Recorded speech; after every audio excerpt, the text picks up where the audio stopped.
চট্টগ্রামের ফুসফুস বলে খ্যাত সিআরবি এলাকা পূর্ণরূপ হল সেন্ট্রাল রেলওয়ে বিল্ডিং।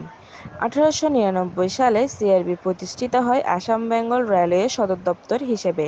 সে সময়ে আসাম বেঙ্গল রেলওয়ে স্টেশনের সদর দপ্তর চট্টগ্রামের এই স্থানে প্রতিষ্ঠার মূল কারণ ছিল এখানকার ভৌগোলিক পরিবেশ পরিস্থিতির সাথে বন্দরের সুবিধাকে কাজে লাগিয়ে বাণিজ্যিক উন্নয়ন।